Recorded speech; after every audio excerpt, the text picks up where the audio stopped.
Well, hello, world, and welcome to another episode of the Crisis Victory Show. Today, we have a really interesting guest, an associate of ours named Michael Swerdloff. He's come up through the channels like so many of us have, in hardcore background, hardcore beginning in life, but later manifested every bit of that into the humanitarian person that he is today. So without ado, I'd like to introduce him to Michael. Welcome to my world, brother. Good to have you on the show. Good to be here, and thanks for the invitation, and really looking forward to our conversation. Me too, Mike. Me too. I love your story, and I love where you've come out at the end with the story. That's exactly what our show is about, to show people that out there, anybody watching this that may be experiencing extreme crisis events can ultimately turn that around to benefit humanitarian at a scale such as you and I do today. So I'd like to start with your childhood, if we could. That's a really good foundation to build the story and let people see where you are today with your life. So how did you come up? Where did you come up? And what connected you to the world that you find yourself removed from today? Thanks. So I was born in Newark, New Jersey. Most of my childhood was in the suburbs of Newark. I grew up in a family that had a lot of violence, and nobody on the outside knew there was violence.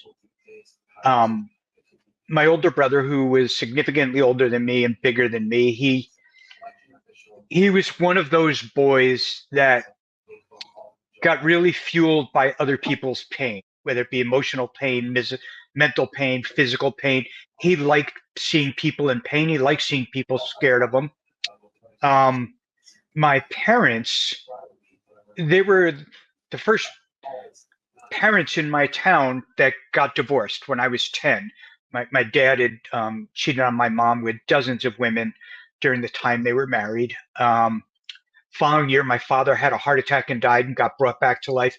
The year after that, my mother had breast cancer and had both her breasts removed. So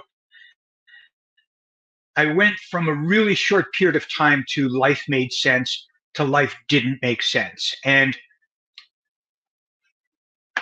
I was at one point, like at age 8, I was that kid, the kid that everybody loved. Teachers loved me. My friends loved me. Everywhere I went, people loved me. I was smart. I was fun. I was cute.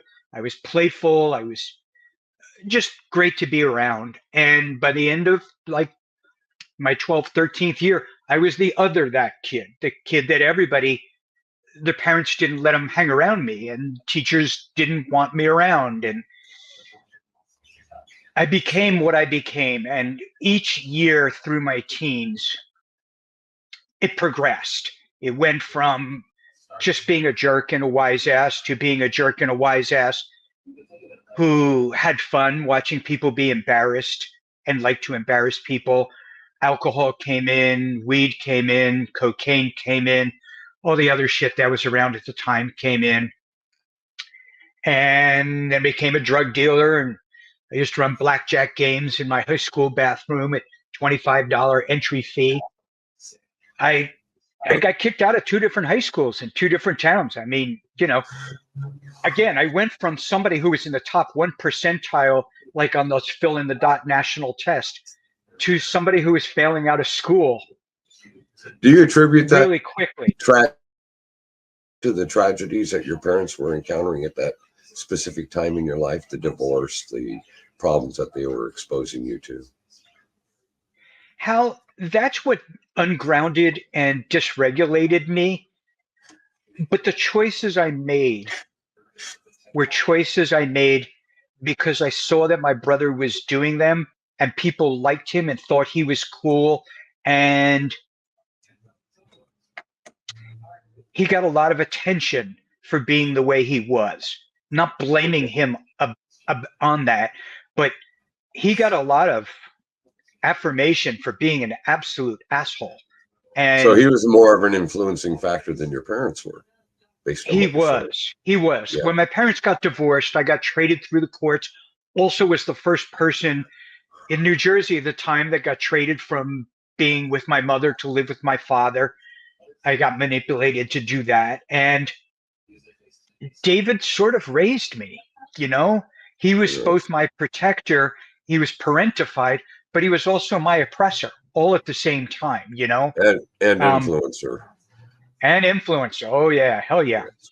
So when I was a senior in high school, I was in my third town, third high school, and second day of school on the front page of the Newark Star Ledger was an article about my brother getting arrested for 6 counts of armed robbery. And I literally hadn't even spent 24 hours in school when every kid and teacher knew me as, wait, is that your brother? Yeah. And Yeah. that's where I started my life in that school. He went away for a bunch of years. Interestingly enough, he was on the same tier as Hurricane Carter, Reuben Carter at Railway State Prison. So I got to meet him a few times. But anyway, so David went to prison and I kept selling drugs, scamming everything, became a DJ in a lot of clubs in New York, New Jersey, and Philly. And I just was drowning. There's a trend here. You know, the smartest guy in the classroom's failing out of everything. Yeah, it's familiar. And when story. David came out, exactly. When David came out of prison, I was in my early mid-20s, and I just kind of gave up on trying to do things on my own, and it was easier doing things with him. And he had made some connections while he was in prison that were a little further up in the ladder. And I got involved. And, you know, for the next few years of my life, I was a low-level mob guy.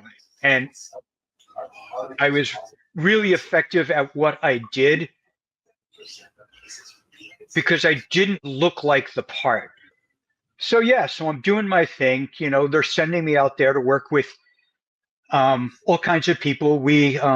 I think you remember that there was a time that on credit cards, before they had the little hologram, well, the reason they added the hologram is the mob I was involved with, we made counterfeit credit cards of people that had $10,000 balances or bigger. And if you think in 1985, $10,000 is a big balance. So my job was to go out into the world and sell these duplicate credit cards to business owners, like to scam them through that. And they made great money. I mean, they'd make $40,000 in most merch selling and have no merchandise. And we made a couple thousand off the sale. And then I opened up some small shops where we ran the whole business that way. Yeah, it doesn't work like it did back then anymore, does it? No, it doesn't work. Now we got a different kind of scammers in the system. Yeah. They're in other countries up at 3 a.m, taking our credit cards somewhere else. Yeah. Exactly. So imagine if I was born to like younger, that's what I would have probably been. I'm that guy, if you will. I remember when I think back, Hal, I remember, I'm going to say this was 1985. I'm not really sure when. I had robbed a rival gang member of, I think it was about 25 grand in pink Peruvian cocaine. It was still in its slab form. It just came in to Newark Port. And they were looking. That was kilo weight at that point. Kilo weight. Yeah, exactly. Yeah. It was perfect brick. And they were looking for me. So I sort of went into hiding. My brother and I, we went into hiding. And before we did, we bought a lot of alcohol. We bought a lot of weed. We bought like 15 meals of to-go orders. And we went into hiding and about a week in, we had run out of alcohol and we'd run out of food. And because you're doing a lot of cocaine, we ran out of toilet paper. So we started using towels and whatever other shit we had around, no pun intended. And we had figured out we have to go out in the world and get some stuff. But we knew we were we knew we were being looked for at two ends of the spectrum. The feds were looking for us, and a couple of rival gangs were looking for us, specifically me. So we were disgusting. We had to shower and get cleaned up and shave and all that. So David said, listen, I'll stand at the door, because he had his 350 cent. He goes, I'm going to stand at the door of the room here in case anybody comes, because now there's only one of us. Why don't you shave, you get showered, then we can swap and you stand at the door. So, I shaved, I got all cleaned up, and I was excited. Oh, look, this is what my face looks like again. And, I took a shower, and it felt so good to get clean. I hadn't taken a shower in a week. I hadn't slept in a week. And I, dried myself off, and then I'm going into the mirror to comb my hair, and there's brown lines all over my face. I had forgotten that I was now using the toilet paper to wipe myself off after the shower. I forgot that the towel was the thing I had wiped my ass with earlier that day. Boy. So, of course, I got back in the shower, and I remember thinking in the shower, it is impossible that my life is going to get any worse than this. It's impossible. It's impossible that it could get worse. And then there were still 4 more years in it. Jesus. Well, yeah. we all remember the cocaine tragedies that went through it. I mean, lifestyle transformation is just an imminent part of being on that drug. But more importantly and interestingly to me right now is, how did you survive having a gang look for you? The feds, that's different. They're not going to whack you. But you got a gang out there that you ripped off. Well, depending how you look at this is the good news or the bad news. Right after that period, they were still looking for me, and what we thought was the feds actually turned out to be the Secret Service, but we didn't know that. What the hell do we know? Counterfeiting, of course. Counterfeiting, right. Yeah.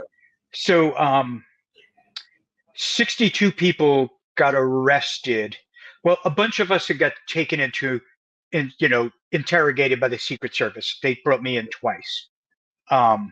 And 62 of us got arrested and put away, from mob boss all the way down to a lot of the slime.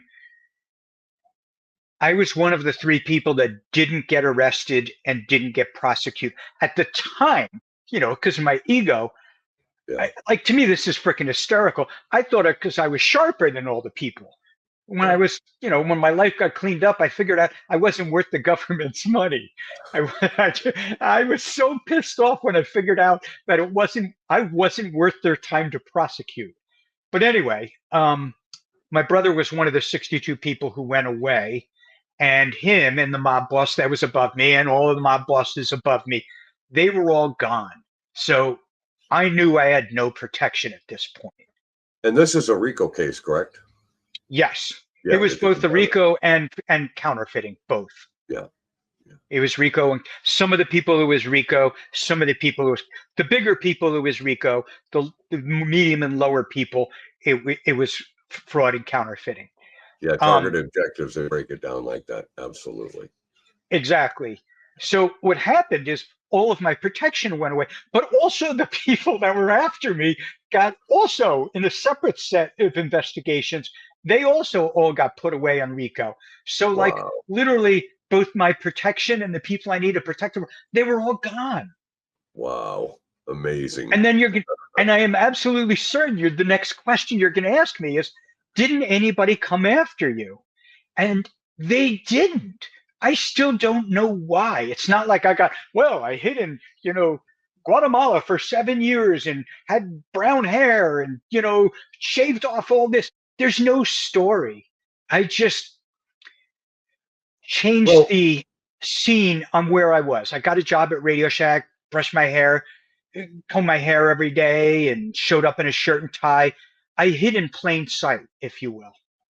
Yeah, but I want to get back to why they didn't come after you, and I'll explain that to you. Okay, I spent 15 years of my life involved in the cartels in Mexico as a high-level criminal. And the one thing I can tell you is, at some point when they've got bigger things to worry about, you become something that they need to sort of disconnect from. And that's exactly what RICO brought for you. That was a salvation moment, brother, because it was. make no mistake, gangs like that operate with drugs and operate with weapons and operate with counterfeiting, they're violent people. They're going to make sure that the message gets put out to the rest of the world out there that you mess with us, you're going to pay that price. What happened was they ended up having to pay a bigger price, and you became less important at that point, and would have probably been more of a problem than it was worth to pursue their vendetta, if you will, against you. And Absolutely. And that was true for both ends, both the Secret Service and the mob guys. Both of them had bigger fish to fry. I just wasn't worth their time and energy. Years later, a few of the random guys reached out to me. Hey, Mike, how you doing, man? I'm back in Jersey. Let's get together. And it's like, nah, man, I'm not part of that world anymore, you know? And they're like, all right, well, we'll just come together and hang out. And it's like, what are we going to hang out and do? I'm going to pray and meditate, and you're going to shoot somebody? What the fuck are we going to do? You know? Yeah. So the story comes tumbling down. The story comes tumbling down. My girlfriend at the time, she was 19. I was 25. We had been together a few years. And she came from a family of a bunch of recovering alcoholics. Her stepmother, both her older brother and younger brother, they were all sober in AA and big time AA people, really engrossed in the program. And she started to figure out that even though I had changed my life, which I hadn't, I just found a different place to hide, you know. I was pretty dangerous and pretty scary, and I treated her like hell. And she went into therapy, the therapist that had helped all of her family members. And about 6 months into this, she was starting to stand up for herself and say no to me about things and have opinions on things. And it didn't go well for me. Part of the recovery process. That's what she was I wasn't doing. in recovery. That was her recovery process. Yeah, her recovery process. Exactly. So the scam artist, the con man that I was, my strategy was I would ask my girlfriend for her therapist's number so I could go see her therapist because I'm struggling with some issues. But my strategy was to convince her therapist that there was nothing wrong with me and she was taking my girlfriend in the wrong direction. Interesting. Yeah, well, haven't heard that one before. There's a good reason.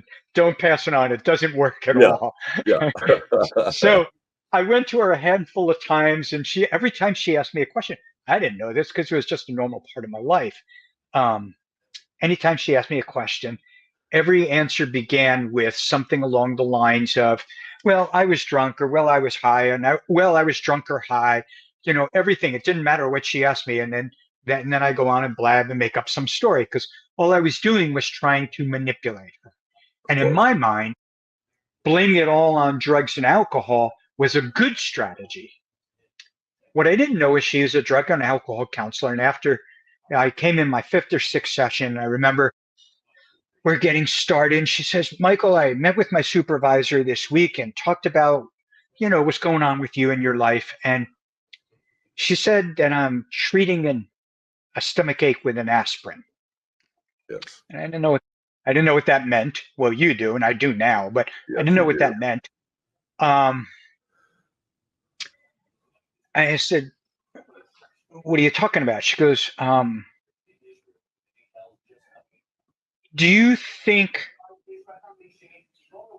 you may have a problem with chemicals?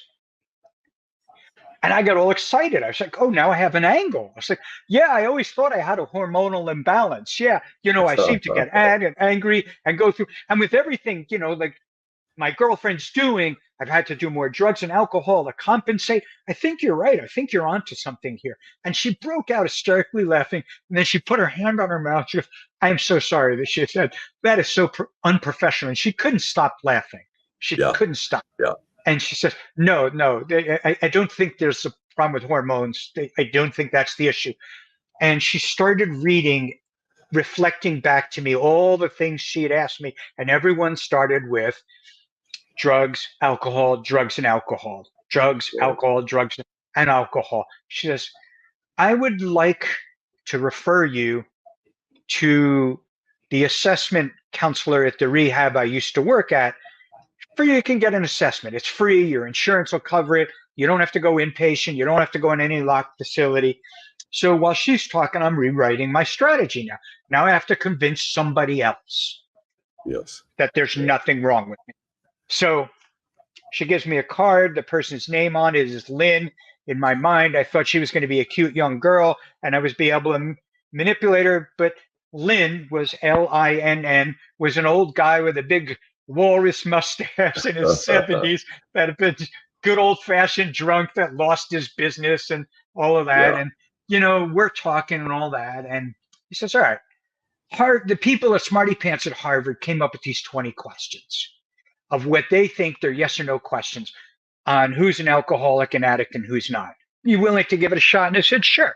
So while he's talking, I'm thinking 20. Okay. So 19, you're definitely an alcoholic and an addict. 17, maybe. 15, you're on your way. I have to make sure I only say 13 yeses. Yeah. The truth is 19 out of 20 would have been yeses if I was being honest. So I came up with the 13 and all that. And he said, thanks. He goes, I'm kind of surprised by your honesty. He says, I didn't see you for a guy willing to take responsibility. And what the hell are you talking about? I'm running through my Yeah. head. He said, at 9, you're an absolute alcoholic and it's not even a maybe. And I was like, fuck, I lied wrong. And that's what I came away with. He goes, hey, we got this outpatient program right near where you live. We checked and your insurance will cover it. There's an AA meeting right near your home. How about you give it a try for a little bit and see if it works? And again, I'm still playing the long game here. Right. Sure, I'll go. So, me being who I am, he said, but you have to stop drinking and doing drugs to go. And I go, oh, yeah, I already stopped on Monday. This was on a Thursday. Yeah. Because I wanted to show how great I was. And then there was nothing wrong with me, of course. Easy as pie. And it's true, I did stop. So the day I actually stopped, the Monday, was September 11th, 1989. So September 11th has a little bit different meaning for me.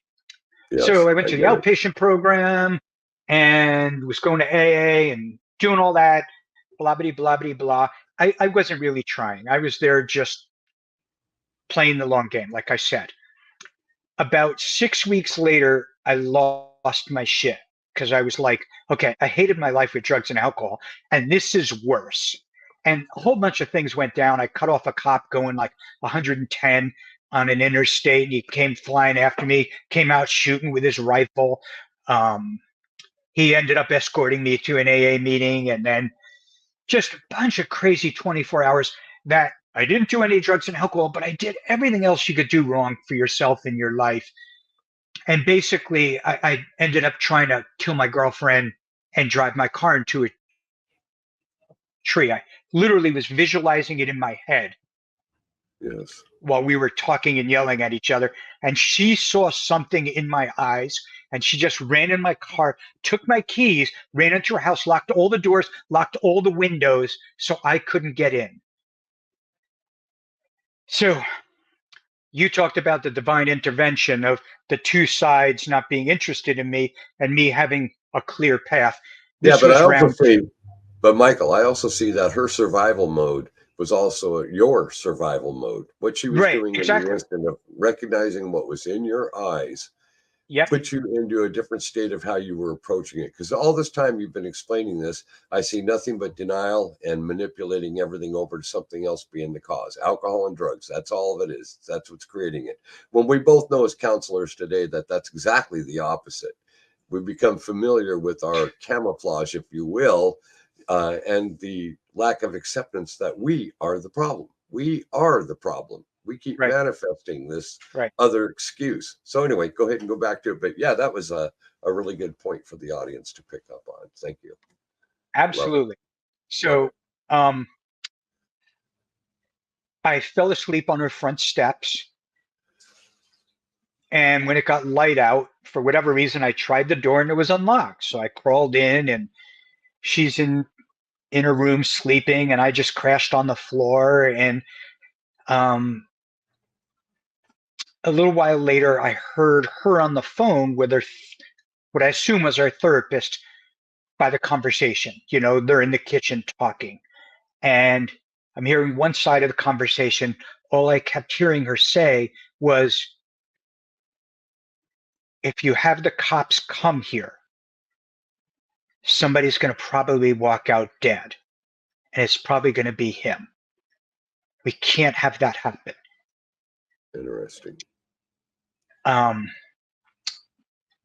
So what her therapist had said, your choices is convincing Michael to go inpatient and bringing him there. I already have it set up for him to be there. Or if I don't hear from you by 9 a.m., I'm going to call the police, because you're not safe. Nobody's safe right now. Right. That I found this out afterwards. Obviously, I wasn't privy to the conversation. So when she came back in the room, she knew I was awake now, and I had listened, and we talked, and she just got on her knees crying. She said, Michael, I don't want you to die. I don't want you to go to jail for life for trying to kill a cop. Please just say yes. This girl loved you, Michael. She loved me. She hated me, but she loved me. No, she loved you. She did. Yeah, absolutely. But she also hated me because I was trashing her and her life. Yeah. But she absolutely loved me and cared about me. But she was reaching out, Michael. She wasn't giving up on you. She was reaching out. No, not at all. Know how to deal with you. Who did? But yes, Yeah, you're right. Nobody knew how to deal with me. And she understood that she loved me and I was poison for her. Right. Exactly. But that doesn't mean she didn't love me. She wanted good for me. She just wanted me out of her life. So I agreed. And I went outpatient. And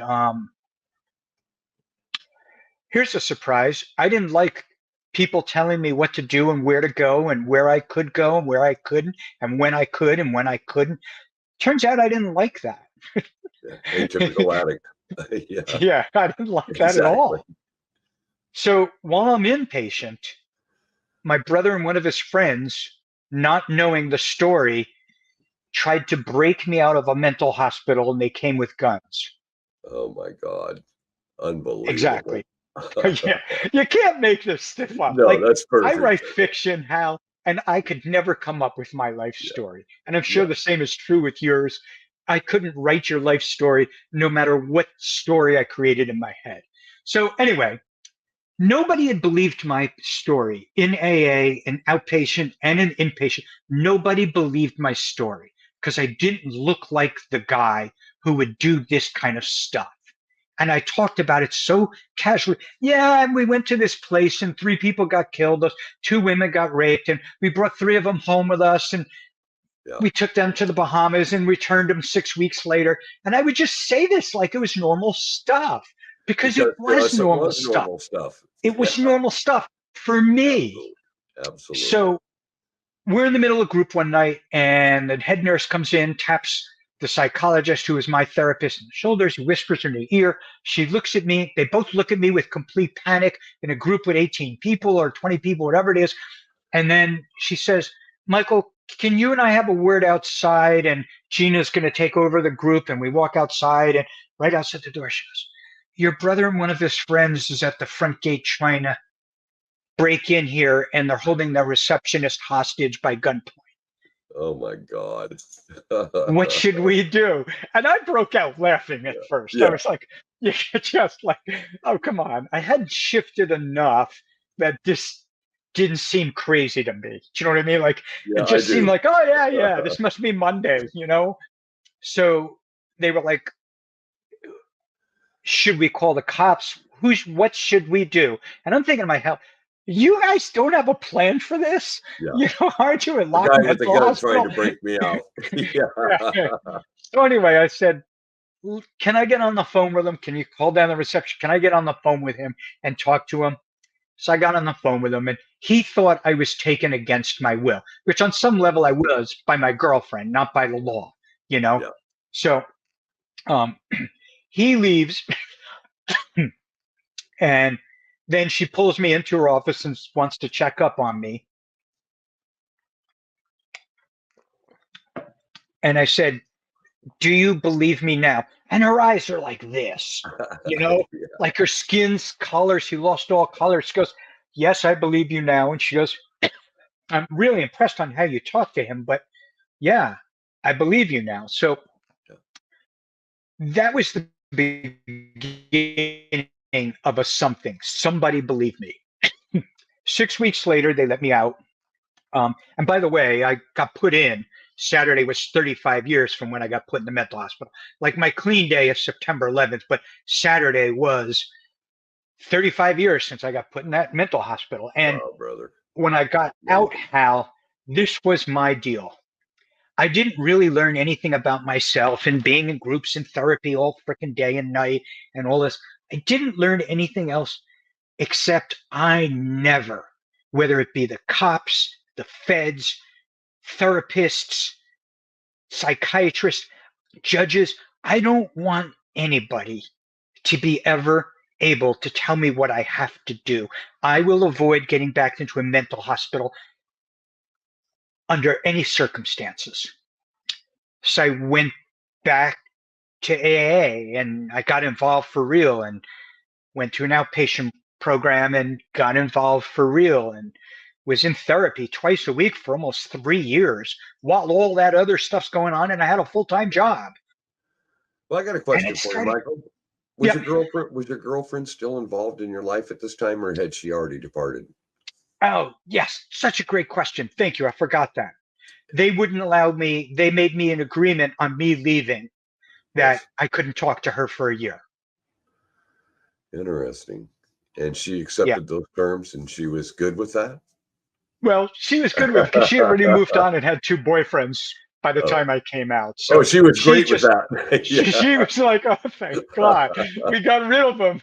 I almost like there was like when we got together after a year, to get together for lunch, and we both laughed at all we had to talk about was what happened since last time. There was nothing between us. It was freaking hysterical. We spent 3.5 years together, and there was nothing we liked about each other. Nothing, not one thing. But we were laughing at so what is it we talked about and did all those years we were together? We have nothing in common. We don't even like each other, So we actually became friends for a couple of years. But yeah, she moved on. But that's when she told me that she needed me to be gone from her life for her to become who she was going to be. And so she could move on? Oh, yeah, she did great. Yeah. Like when I saw her a year later, she looked so different. She looked like a healthy human. Yeah, it's pretty amazing, isn't it? Yeah. So, and here's just one more little tidbit in here. Her family hated me. They hated me for all of the obvious reasons. Yeah, I can't imagine why. Jeez, right? But because so many of them were in recovery when I got out, because my insurance ran out, so I was cured, of course. Fuck them. Yeah. They let me out like the 24th of December. Jesus. So her family invited me to spend Christmas with them because they were afraid if I'd gone to my family on Christmas, I would have not been able to stay sober through the weekend. How nice of them. Really. Yeah. So good. Yeah. So these people who I hate and hated me, they still love me and brought me in, and they said I could spend the night there and relax and just get a chance to exhale before I went home. Yeah. How wonderful. I love that. So recovery started, and for me, it didn't really shift till about a year later when I started meditation. That's when it shifted. The foundation of your rebuilding came from coming within your own self and calming that beast within yourself. That's so common for so many of us that work in the counseling industry today. You have absolutely. And somewhere in between calming the beast was taming it enough that you didn't get arrested and you didn't ruin your life. I mean, that was the starting point. You know what I mean? I laugh at it now. At the time, it wasn't funny at all. but I laugh at it. I laugh at it. So I was, even though I was at 6 months sober, really, by the time I got out and was in my home and went back to the meetings in my neighborhood, my sponsor, this guy named Bill, was celebrating 40 years when I was celebrating my 90 days because I was inpatient during my 90 days, and my sponsor and everybody wanted to do it. And the next night, Bill was talking to me after a meeting. He said, Bill, I'm really struggling. Everything still sucks. I can't stand my life. I don't think I'm going to make it. And I'm going to all the meetings and nothing's changed yet. Yeah. And he said, which shoe do you tie first, your right shoe or your left foot? Your left shoe. I said, my right shoe. And he said, starting tomorrow, every time you tie your shoe, tie your left shoe first. And this will be your cue to tell your system, I have to do things differently. I love it. Never heard of that one. Isn't that so cool? Yeah, it is. It's totally cool. And it makes nothing but sense to me as a counselor. Yeah.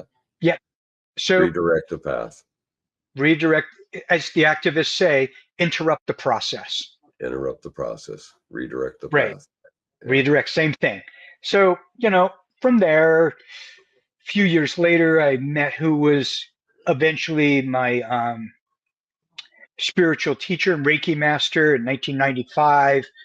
I got trained in Reiki, and it's embarrassing saying this, not because it's bad, because it's not, because it's incredible. Hal, I have practiced Reiki in some shape or form every day since the day I got my first Reiki attunement. Very interesting. That's because you believed, you saw it transitioning you. Something you could focus on that you had faith in. Absolutely. Exactly. I understand it. So it was really great for me because at this point I was going to school to be a social worker, and was working part-time doing in-home family preservation. Yes. And I was insane. And between meditation and Reiki, I was starting to stabilize. And because I know you know what I'm talking about, I started to see that I could have a purpose. Yes. Yes. The calm before the storm, my friend. The calm before the storm. That's how we face it.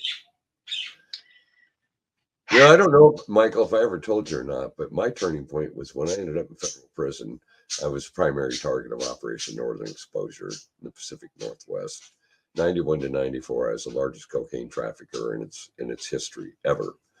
And when I walked in that whole lifestyle and stuff, and I went to federal prison, that's when I started my seminarial studies. That's when I became a certified hospice counselor, taking prisoners through the dying process. That's when I got grounded. So it takes a crisis event like what you went through when you were in that mental institution, where you had time to not only detoxify the body, but to reanalyze the way that you would be thinking, how to approach the day-to-day life once you exited that environment. I did the exact same thing. I received my doctorate 3 years after my release. I got it in April of 2004. And I remember so well that one of the highlights of my memory was graduating and getting my ordination done formally in federal prison. And Johnny Gambino actually threw a yard feast for me because everybody knew that it was real. It wasn't some kind of a thing I was hiding from. You as a counselor understand that, because you know the moment that society themselves recognize when it becomes real. And that manifests us into even going greater into the allegiance that we have now designed for our new direction in life. That's so very important, because earlier I like it when you said how the counselor there said, yes, now I believe you. That's a transitioning moment and a turning point when we start in the rebuilding process of taking all of that crap and all that nonsense, everything we had done and understood and were familiar with, and start turning that into a different form of wisdom that will now not be beneficial to us as an individual, but on a planetary sense, we become a benefit to the world. And I love that. And I totally believe your transition, because everything you've said to me, I could close my eyes and I could actually see the foundation construction as step by step started going into that direction. So kudos to you, brother. That's amazing. Thanks. Same to you. And thank you. As you know,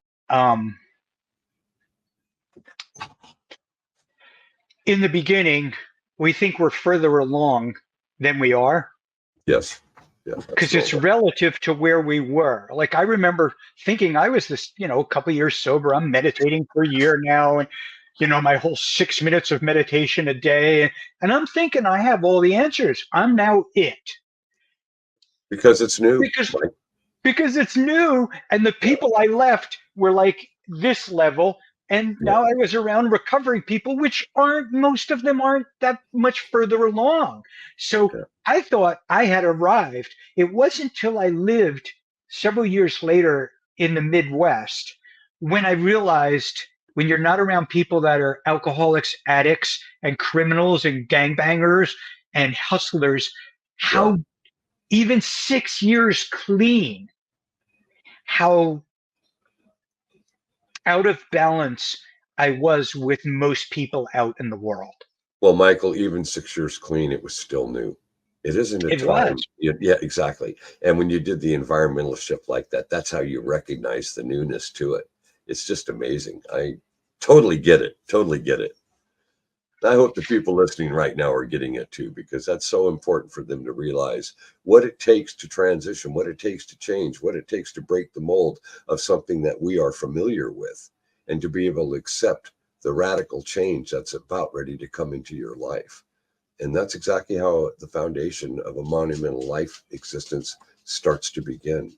So I'm just deeply, deeply glad to hear this conversation today. This will impact some of my followers. Yeah, thank you. And I think the thing that people,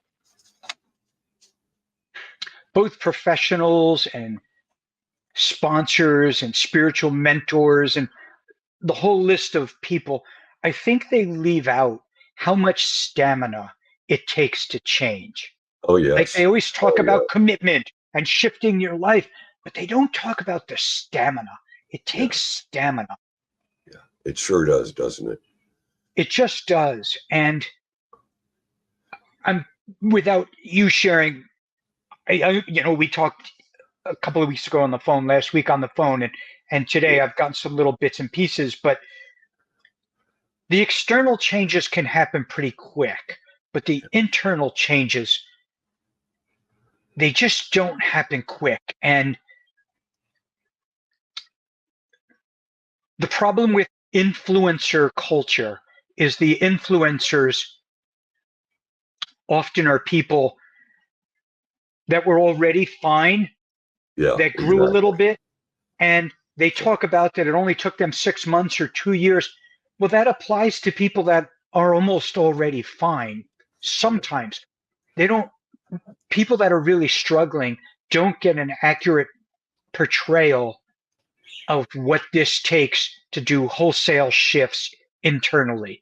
And I can't tell you how many clients, this only been new the last few years that's just been true, and I'm sure you have your version of this, of how many people see a video of so-and-so, meditating on a rock, and they've only been doing this for 4 months, and they're making videos of themselves being peaceful. It was like, yeah, but what were they like 4 months ago? Like what? We don't know where they're starting in this continuum of life. And they think they're failing meditation. They think they're failing yoga. They think they're failing therapy. They think they're failing their growth and development, personal and spiritual. And they don't have anybody telling them, you signed up, you don't know this, but you signed up for a multi-year process, not a multi-week process. Well, and time becomes disillusional. It doesn't play into the factor at all when you're not only doing a recovery, but now you're starting to build a renewed existence. And you're going to be taking, as we talk on this show, we take that experience from the past, and that is the catapult that puts us into the humanitarian aspects, because we have the advantage of being able to reflect on what we came out of. Where, like you were saying, some of these counselors and some of these people have never been down a tragedy path like you and I have survived. And it's so important to explain that to the audience, the way you're doing it, Michael, because, the time is the transitioning focal point that we start recognizing that there's no real perception to how long it's going to take on an independent scale to get where we need to be, to where we find that inner peace, and now we can benefit others with that peace. So I get it. I get your journey in that regard. I went through the same exact thing, and I think I'm still going through it. And I've been a doctor for 21 years. It doesn't leave you, but what you do is you find a way to attain a beautiful peace. You wake up in the morning, you start with a positive mental attitude, whether you're doing Reiki or whether you're doing meditation or whether you're just turning on something that shows people loving pets or beautiful landscape scenes or whatever it is. We take ourselves now and we format our day and structure our days by something that we can relate to in a positive sense. And that's the way to kick off. That's the way to kick off every day of life. And it takes time to create these patterns and generate this type of a direction. And I can sense from your energy as we shared this conversation where you're pretty much at with how you've come along with it. And I also see the reflection of going back in your mind's eye to what you had transitioned from.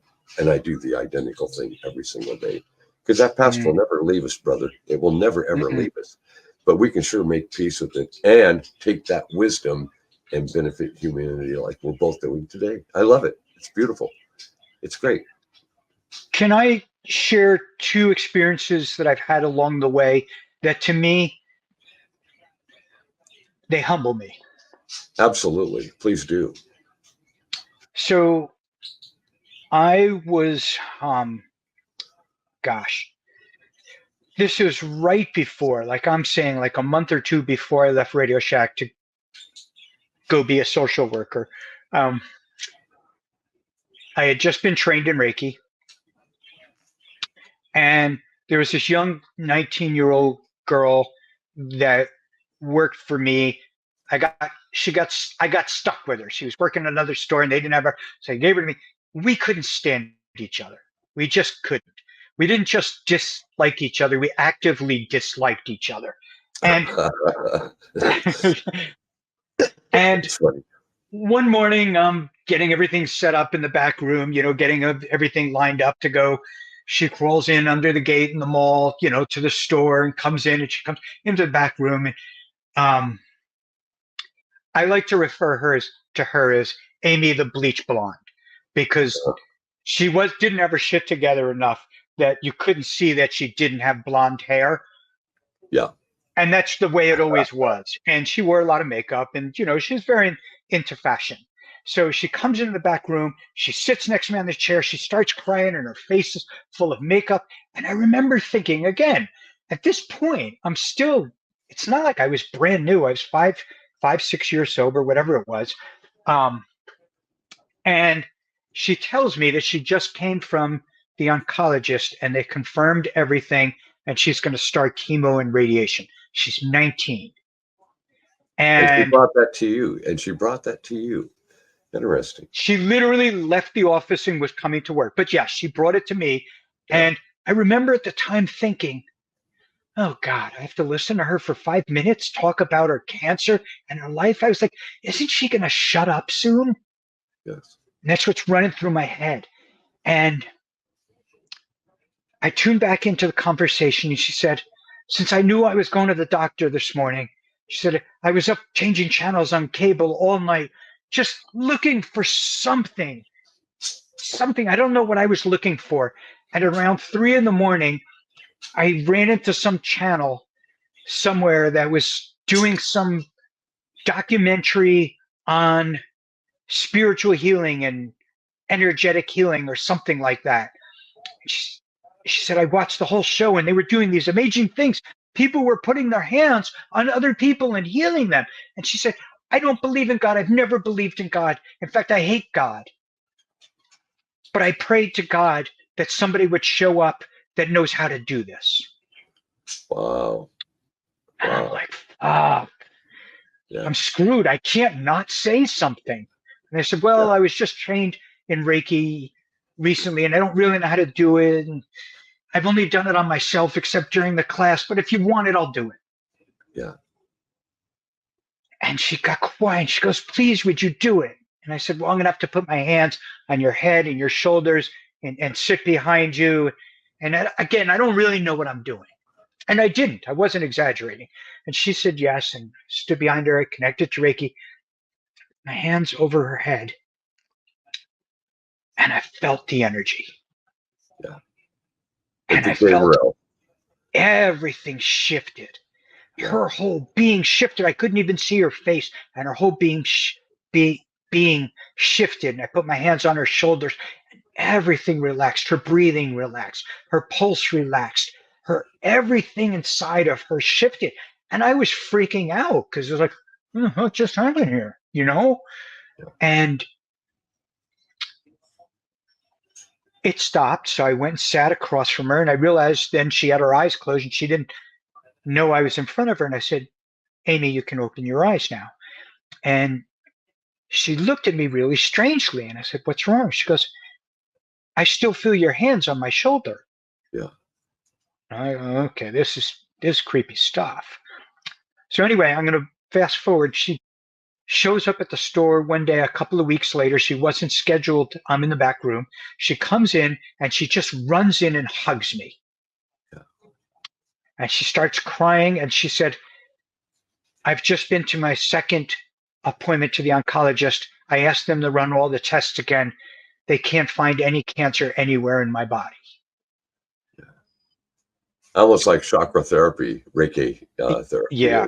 My master's degree is in metaphysics. I studied all of that over the years, and I totally get the energy shifting planes and the effect and impact it can, in fact, have, providing people have faith in that type of performance, if you will.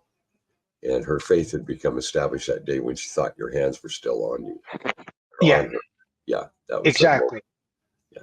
And she came when she left. She goes, and she's ecstatic when she's saying, she goes, I've decided I'm quitting Radio Shack and I signed up for cosmetology school. And she came back a few months later. It's whatever it was, not a few months later. How did I find out? Because I wasn't working. I don't remember how I found out. A friend of hers, she told a friend who told a friend. That's what happened. Right.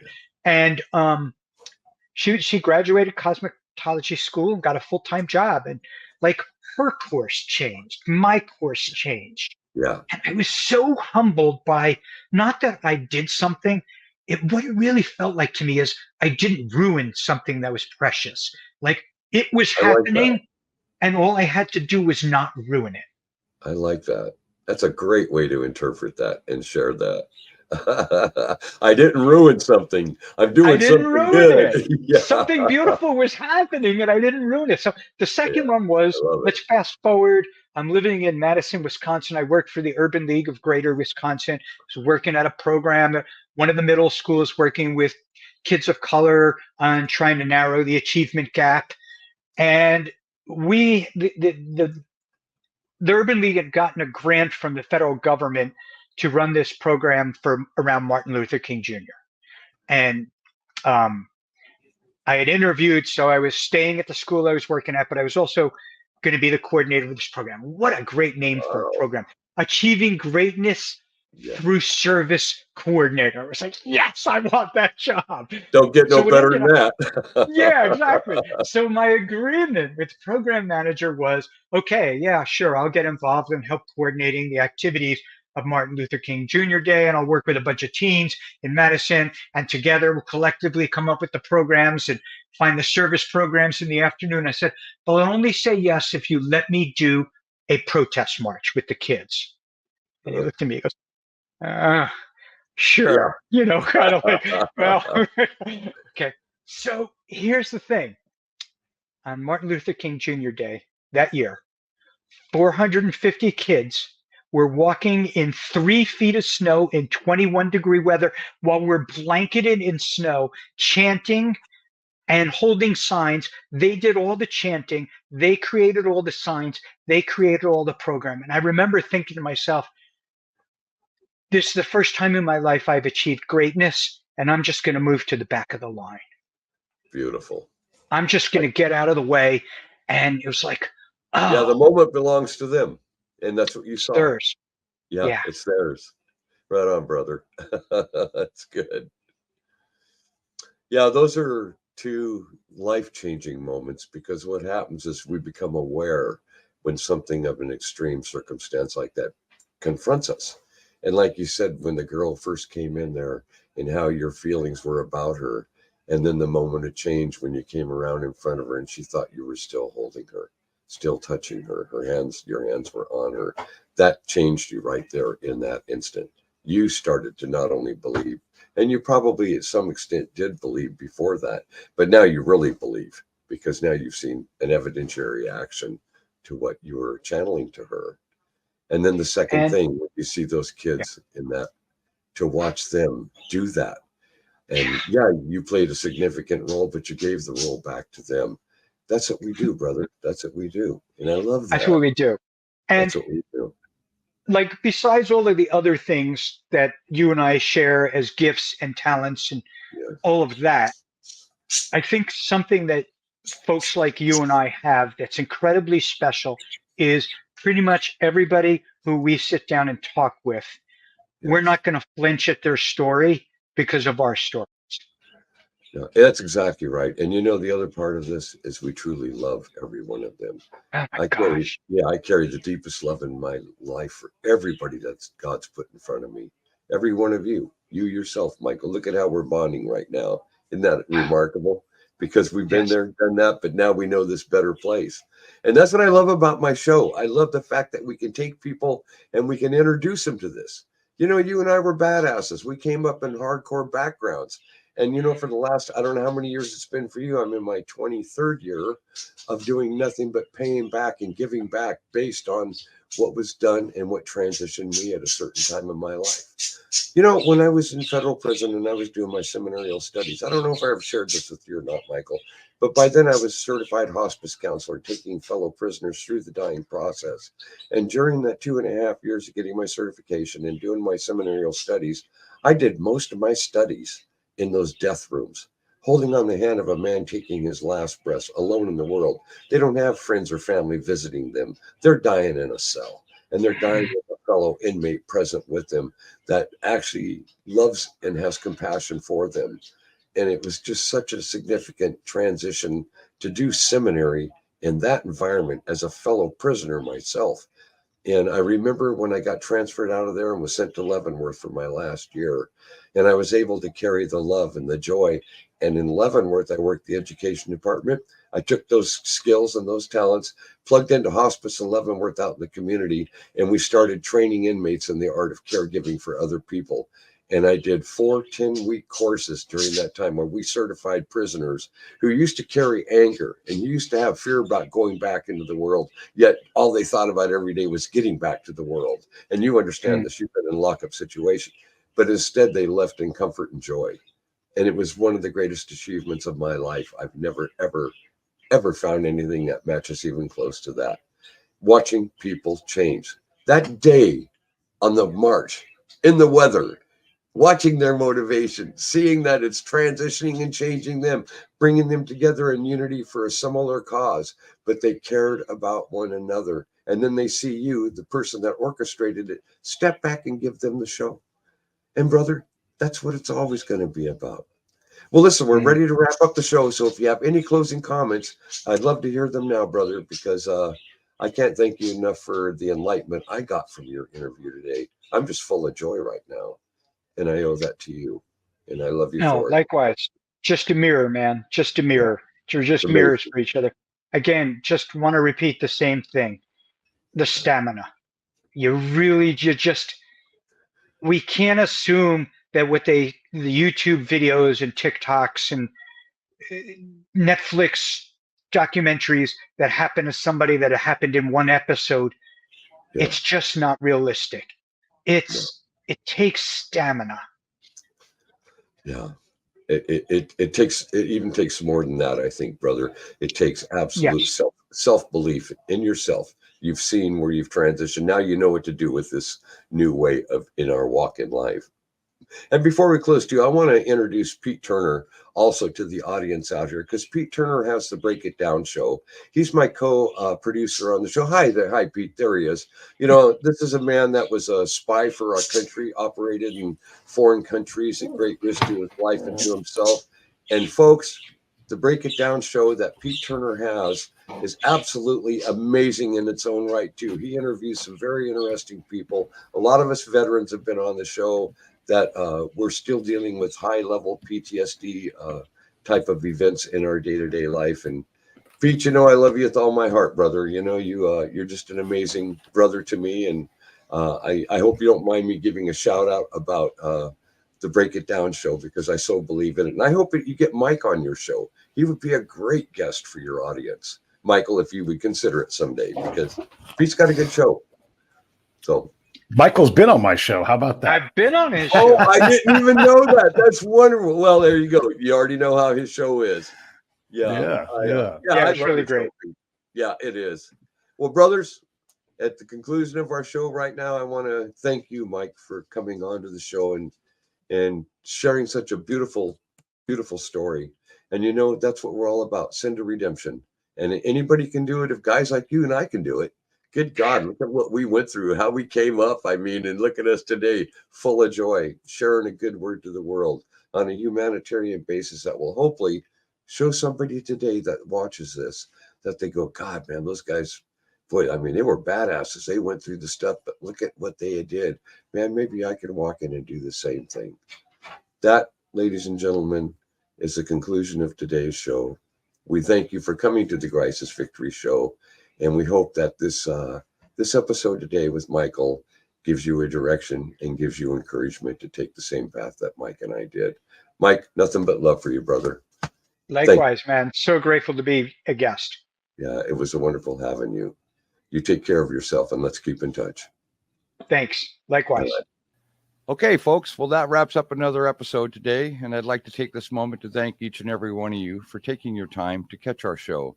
Now, if you like these shows, I would ask that you would please hit like, share, and subscribe. It's so important to us that we get these messages out, and we understand that these are graphic, almost toxic interviews. But, you know, this is the kind of impact that we feel is needed in order to make sure that people understand the significance of the problems that we are confronted within our own country and around the globe. So I'm going to say at this time that I love you all. God bless you all. Hasta luego, y vaya con Dios, and go Victors.